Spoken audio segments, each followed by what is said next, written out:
Oh, what's up, everybody? It's Brian Scalabrine here, the White Mamba, and you guys might know me. Let's see, some kids know me from NBA 2K. All right, some people, older gentlemen, know me from my playing days, chilling on the bench, on really great championship quality teams.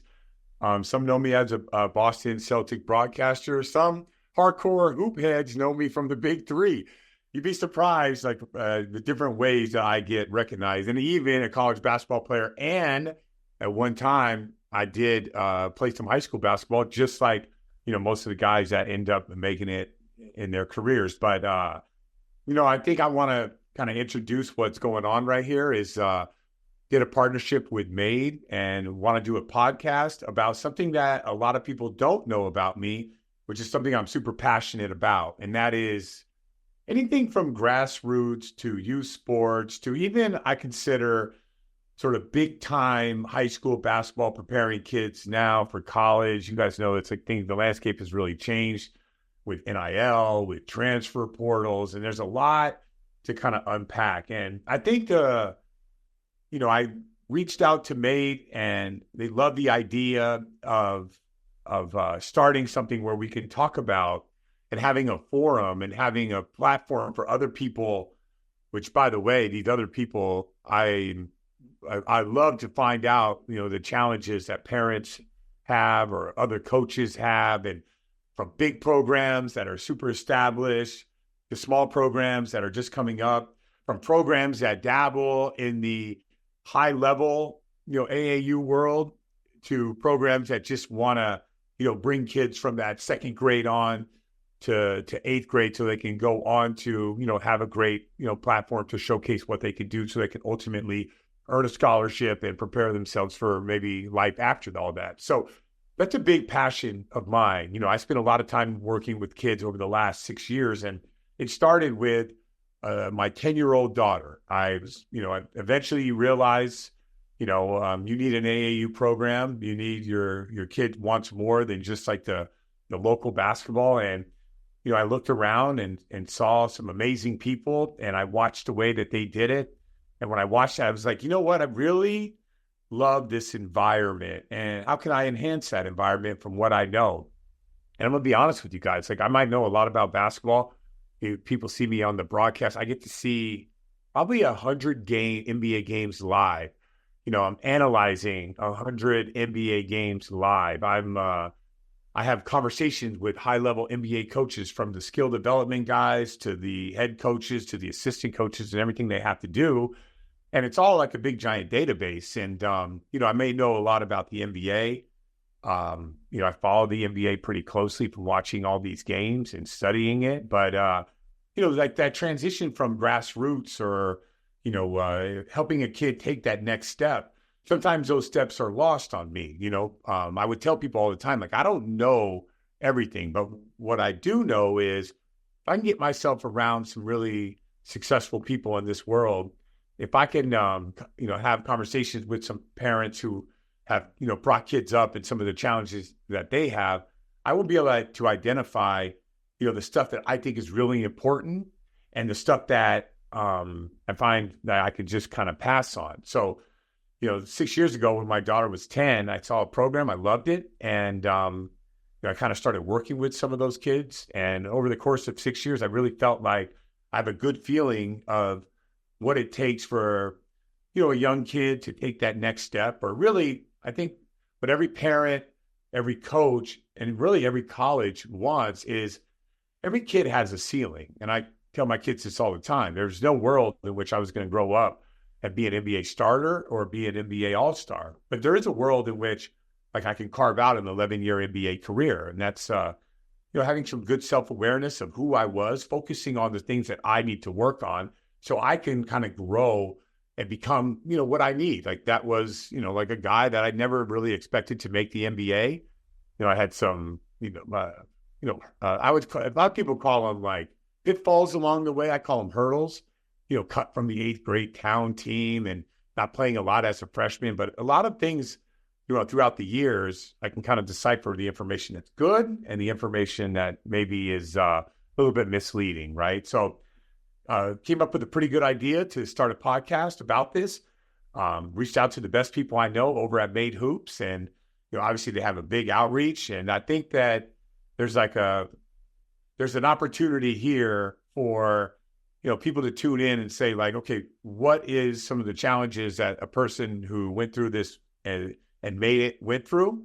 And then I'm also right now the starter of Team White Mamba, who's going to be on the Made circuit this summer, and some of the challenges of not only running a team and all the pitfalls of running a team, but also coaching young players and coaching different levels and different age groups. And so I thought that this would be a good platform to do this. So what better way than this to jump in head first? And what really got me upset about this whole everyone has this like negative connotation to AAU.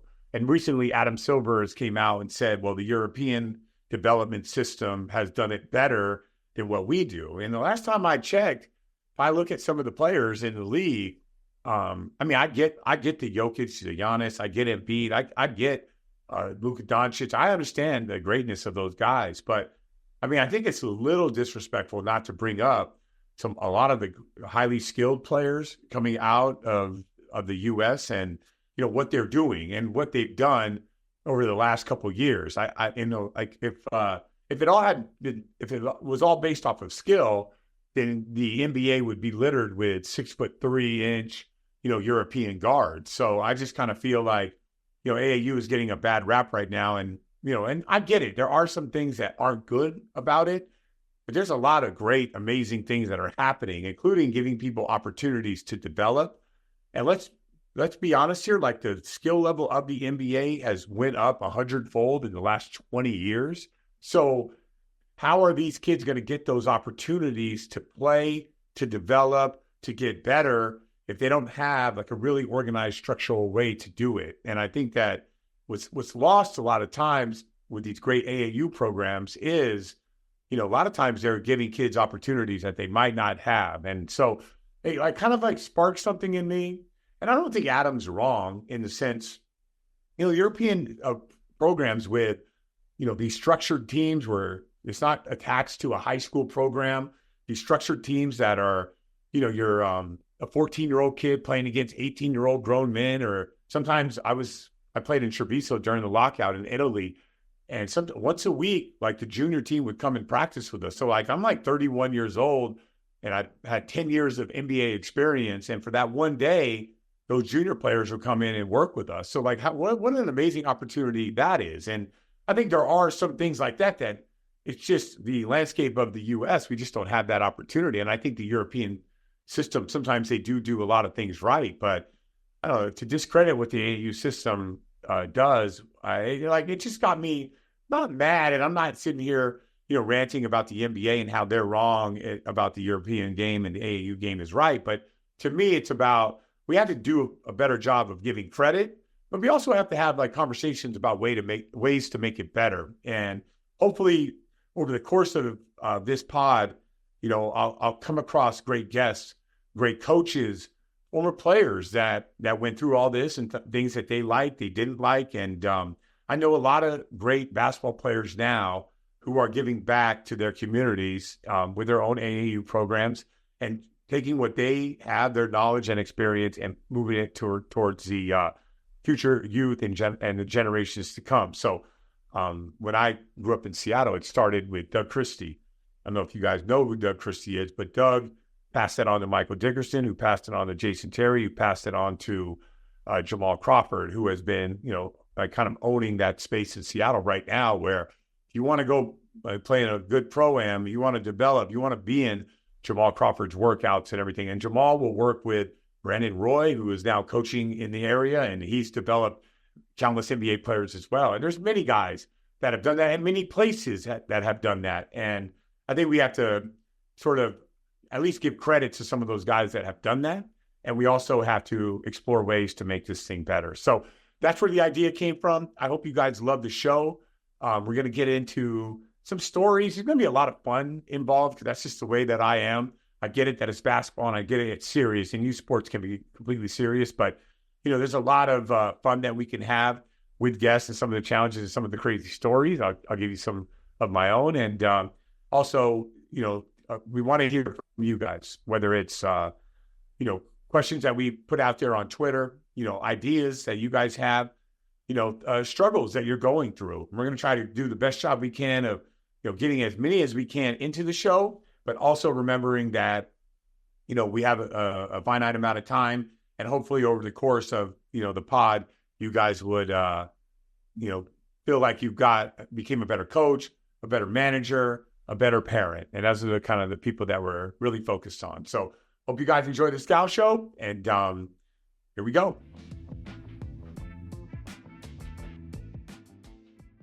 Welcome back to the Scal Show. And listen, this is going to be my favorite probably segment that I do, because the whole point of this is to get your guys' concerns, your guys' questions to me so it can spark our conversations. But with that being said, we are now going to introduce producer Dan, who is an absolute hoop head, a hoop junkie from day one, works with Maine Hoops, and he's going to be going out there producing this unbelievable podcast. So producer Dan, how you get sucked into working with me, which we have worked before together back at NBC.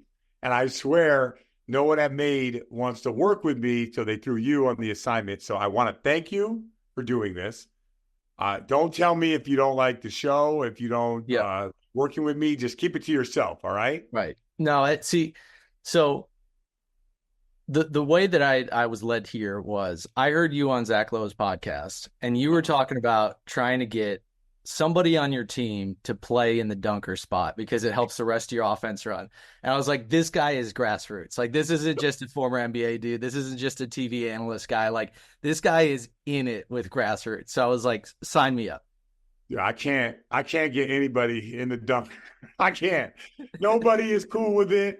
And guess what? No parents are cool with it. Even if I said, listen, if you play the dunker, I'll play the whole game, I still can't get people to play the dunker spot. For all you guys that don't know, it's like hash. There's like a little tiny little like hash line underneath the hoop, right? It's the lower defensive box, where if you put a guy there, your spacing becomes incredible, right? So these are my challenges, Dan. Yep. These are my challenges. So Dan fell in love with me because I talked about the dunker spot, Grassroots. We're just hoop sickos, you know what I mean? Like if we're talking about that, we're so far in, man. You just gotta talk hoops all day just to stay upright. Yeah. Which is good for you guys because there'll be some things that you learn along the way. But like I said, I know a lot about basketball, but sometimes there's a massive bridge in between like NBA and knowing things and like connecting with youth players, youth parents, and like it's a long journey between the two. There's a lot of development between the two. But I learn from great coaches, people I meet. It is great. I'm very fortunate to be able to talk to all kinds of different people and get their opinions on it. I might have an opinion and I end up talking to Brad Stevens because, this is a guy who has coached at the NBA level, executive at the NBA level, but he also had to get out and go recruit. And he was a mid-major guy and had to find guys that, that kind of like fit the mold. And, it'd be great if we all got the best players, but it doesn't always work like that. So with that being said, like producer Dan is going to, and by the way, it's Dan Martin. So if you guys ever see him on the street, say what's up. Producer Dan is going to say, the questions that I put out pretty much like AAU season is starting. Give me your questions. Give me your concerns. Give me your opinions. We'll see if we can get them into the show. And so, Producer Dan, let's start this one off. Absolutely. All right. So I'm taking a look at the replies here. A lot of good replies, a lot of good questions, insights. I think people seeing that you're as ingrained in Grassroots as they are, making the trips, being on the sidelines, all that. Had a lot of people come out with burning questions they've had and nobody to really ask them to. So appreciate everybody's responses. We'll start with one from Jaron Jeffcoat. Says, I think the best way to improve the experience for everyone involved is to get across to parents that Grassroots is 95% about development.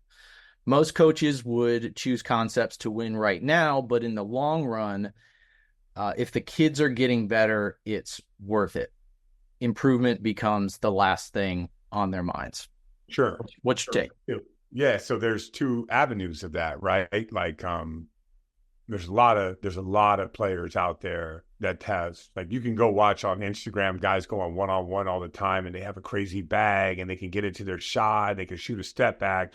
So that is one side of development. There's the avenue of like reading and reacting. Like, I think part of the problem with our system here in America is we do play a lot of 5-on-5. And let's just be honest, like, I think 5-on-5, and this is, so when we talk about grassroots, to me, I look at anything like ninth grade and below, and then I look kind of like above that as like high level, right? But it doesn't mean that, you can't be in the grassroots system at 11th grade. But I just feel like when I go out and you travel and you're talking about the best of the best, like those guys are like on a different level, right? But when I think of like kids growing up, right? So think about what basketball is. Basketball is a sport in which you have to process information, as fast as you possibly can. Well, the more kids you have on the floor, the harder it is to process. So is a 9, 10, 11-year-old able to process the other 9 players on the court, including their defender, their offensive player, and the defensive players, right? So when people say playing, I would say, yeah, I think like maybe 5-on-5 is lost on a lot of kids because they just can't, it's just too much. Like they dribble with their head down, they run into another player. But like development is the ability to process, what's on the floor, like reading the defense, driving the ball, here comes the help, passing it out to the open man, right? That's also part of development. The NBA is littered with players that people thought weren't very good, that they just have like an incredible processor. And I'm guarantee you during this podcast, you will hear me talk about people with great processors. I got a guy that I get to watch every single night. His name is Derek White. Derek White went to D2 and he transferred to Colorado, and, a late pick, and Popovich had to convince him how good he was. Derek White didn't know he was a good player because Derek White didn't know that his processing speed is higher than 99% of the NBA. I mean, he's up there with like, people talk about LeBron James and how smart he is. Like Derek White does it differently, but he's like that, right? So that's how a guy can get under recruited and end up making it. And he just does a really good job with that. And I'll talk about Kyle Anderson or Georges Niang. And these guys at their speed can process the game and be effective NBA players. So a lot of it comes into the mind. So going back to development, what is development? Is development, like between cross step back? I would say, yeah, but it's also, drive a close out, hit the man in the corner when the defense started to shift. That's also part of development. So the only way to get there is to play. My crux of the matter is we play way too much 5-on-5, way too much 5-on-5 that turns into 1-on-1. What I would say is focus more on 3-on-3, focus more on small-sided games, and throughout this pod, you'll hear me. The big court is 5-on-5, and, but a lot of times in these gyms, they have the hoops on the side. Like young kids probably need to play more small-sided games, which is a little bit easier for them to process. Just, 3 defensive players out there, 2 offensive players, and they can grow from that. A lot of times I take my U16 and my U17 team and as a form of skill development, allow them to get into their bag, allow them to do things. We play a lot of small-sided games. So I look at when people say the word playing, yeah, 5-on-5 could be a lot. But when I was in Europe, we played a ton of games, which were read, react, 2-on-2 full court with, like cycling new players in. Everyone knows like the 3-on-2 continuous drill. That's a drill where you have to read and react. You have a player coming in. So I would say, don't just make it, when people talk about development, it's not just individual 1-on-0 skill or with the ball. There's a part of that. But development also is being able to read the defense at a high level and learn to process what's going on the floor. And if you could be honest with the kid, hey, was that a great shot? No, because the guy in the corner was wide open and the kid doesn't roll his eyes and like, I want to score, right? It's like, no, because you're going to become a one-dimensional player. And I'll tell you right now, once you get to that next level, there's only like 0.0000001% that can get into their bag and get you a bucket. And if you want to be a great player, you got to be a complete player, which also means I hope you have a bag and you develop that. Yeah, no doubt. It's funny you mentioned Kyle Anderson because shout out North Jersey, which is where I am. He was that guy who played at that speed, which people follow high school recruiting at the time understood. He's slow-mo for a reason. Mm-hmm. Went to UCLA and they said, yeah, but what about the lateral speed? What about this and that? And then the Spurs took him, and everybody collectively was like, they can't keep getting away with this. How do they get another Boris Diaw right at the same time that he's, leaving the league? And he's makes me feel old, but, analysts talk about the great NBA veteran for that team, does everything that they need. Uh-huh. And, every kid wants to put up 30, but if they consistently can affect a game the way Kyle can, you stick in the league for a long time. And, everybody's striving for the league, but you can stick on a college team. You can be important on your AAU team. It's really about fitting the role that you have and doing what you do well. Yeah, and I made 2 mistakes in my life when it comes to basketball, right? And I'm not saying like I thought this guy was going to be that. I missed on guys that I didn't know, but I was in the gym working out Kyle Anderson and DeLon Wright, and before the NBA draft, so I was doing pre-draft workouts, right? Had Embiid as well, but I was the one that got him hurt. I'm gonna put that out there. So the only 2 guys I've been dead wrong. I mean, I'm talking dead wrong were Kyle Anderson and DeLon Wright, because think about this. I just played my entire NBA career. I'm about 33 years old. I'm working out guys for the draft, and I just thought there's no way they're going to be able to play. And people kept telling me they're gamers. And that's when I started looking at processing speed. Like, don't look at speed. Look at how fast they're making decisions. And that was the moment that changed. It was Kyle Anderson and DeLon Wright, where I was like, okay, they don't work out well in individuals, but when you watch them play, the decisions they make are so elite that they're allowed to be effective players in the NBA. Yep, for sure. All right, so you brought this up when you were talking prior, a question from Luke, which I think is one that is probably like a top 5 question that parents constantly ask. It's, do you agree we should practice more than we play? Thoughts on how many times should practice per week and how many tournaments per month? So zooming in on Grassroots here, as a coach, how do you weigh those things? I mean, if it was up to me, we would practice all the time and probably play less. But yeah, I think all kids are kind of overscheduled at this point. I will say that we used to, and I'm using air quotes for people that are just listening, like practice. So I look at practice like 3 different ways, right? I think every kid needs to be able to play pickup at some point in time. Like, you have to get out and no coaches, no parents, no refs, no this, no that. Like, winner stays, loser sits, right? The whole concept of pickup, right? Which I think is a little bit lost. Be great to get back to that. We provide that with our AAU program, where we have nights where we just play pickup, where guys are allowed to, like, I think it's that creative side of them where we're not on their ass about getting in their bag and stuff like that. So I do believe there's a little bit of pickup that is involved. I do like playing the small-sided games with pickup. It doesn't always have to be 5-on-5. It could be 3-on-3. We do a lot of FIBA, international 3-on-3, where you take it out of the net, learn to move off the ball. Like, those games, I think you learn a lot from playing half court in that. So I do think there's an element of that. So if you want to call that practice, you can. So you could check that box, right? Another element is practice, right? What are you learning? What are you running? With that practice, the one thing about the NBA is you tie in skill development to your sets. And I'm not a big sets guy, I'm more action guy. So big at the top of the key, DHO to a guy, that's an action. It's not like a set. You might call a set, but it becomes like just a read. Like, can a player come off a DHO and pull up at maybe pull up for 3, stop behind the screen, let it fly? Can the big get out quick, catch it on the run and get it up to the rim before he gets blocked, right? So those are all like skill development that have to happen. So I think when you practice, you have to practice your actions. Some people would say plays, I would say actions.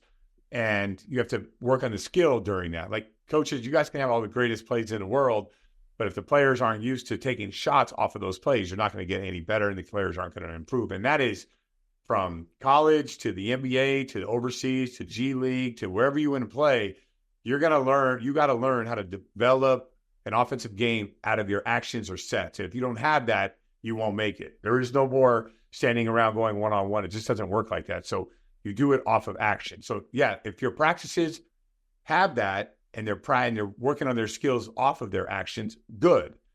And then the last thing is, like, I'm a big fan of playing in front of, like, I'm a big fan of the tournaments and playing in front of coaches and stuff like that, because let's be honest, there's a lot of pressure with that, and you have to learn how to deal with that. Just if you're watching the national championship game, if you're playing at some of these places in the Midwest and like you're 20,000 people there, like, get used to performing with officials who make bad calls and parents that do crazy stuff on the sideline. Like, if you got to kind of embrace that, and like you got to kind of like enjoy like the heightened awareness of all that stuff. So I kind of feel like that the mental side of it is there. Coaches calling timeout, yelling at you for something like that, where like the pickup and the practice don't necessarily have. So I'm actually a fan of all three.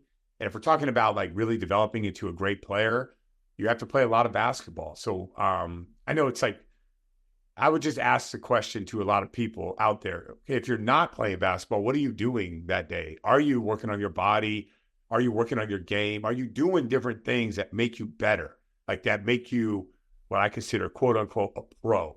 So yeah, I don't want kids taking days off, 1 day off a week at most. And I'd rather you run or lift or stretch or go to yoga or do something. Like, don't just take a full day off if you're really serious about your craft. So that's kind of the way that I unfold all that. I know that that balance and equilibrium isn't the same for a lot of people, but that's kind of the way that I like to do it.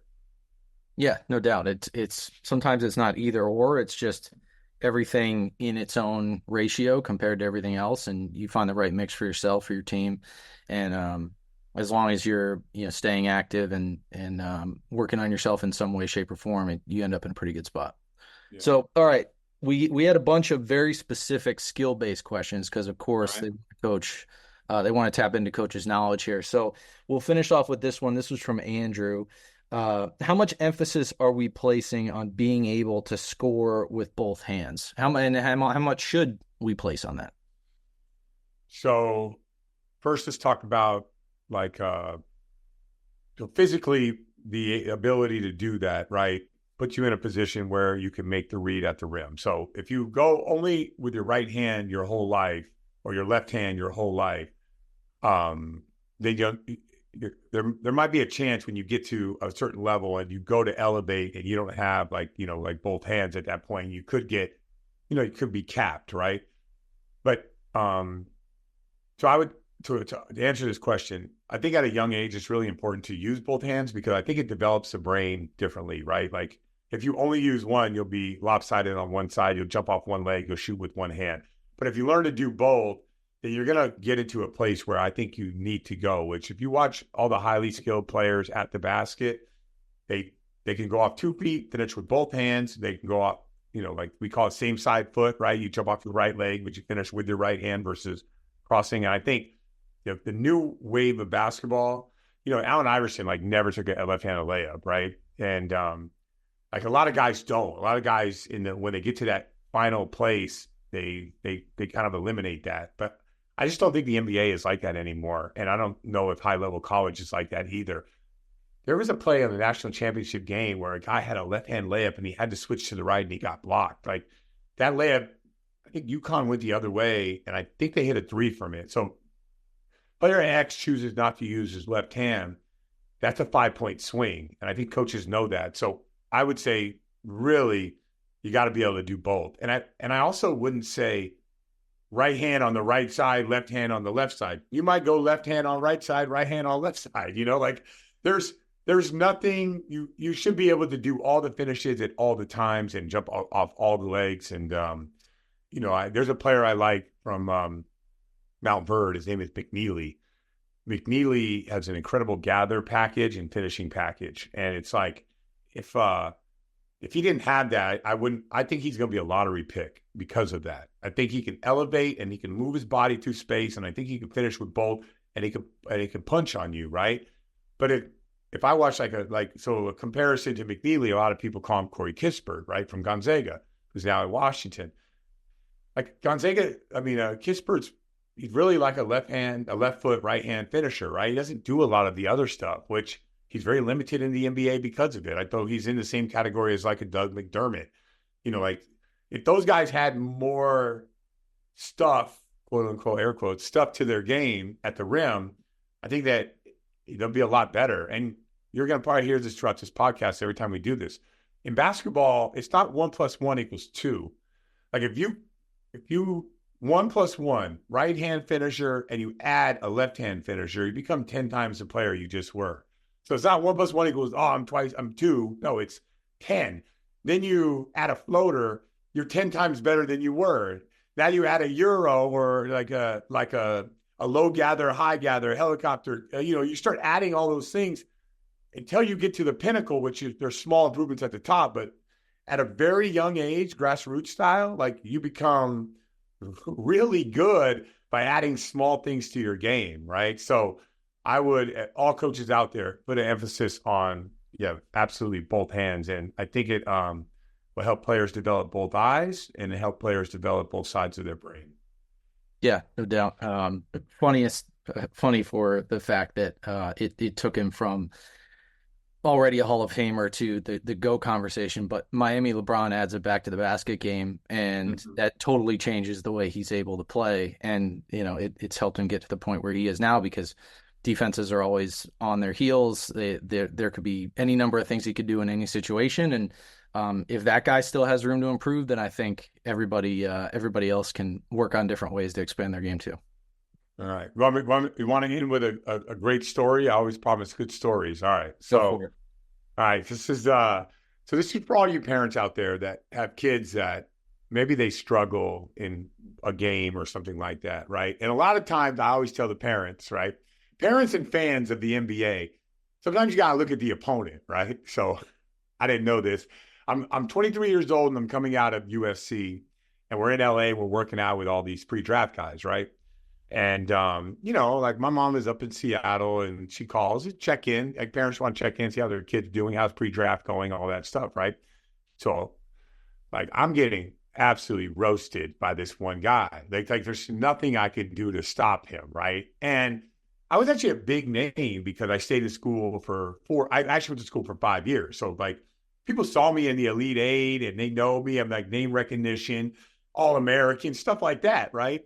But there's one guy that I don't even know. Let's call him like Average Joe, right? And he is just like killing me, stepping into me, fading, going right, going left, hezzy shot. Like he's just killing me. And we're supposed to play one-on-one every day. We got to get a stop, and I can never stop this guy. So I call my mom to ask how I'm doing. And I'm like, I don't know, man.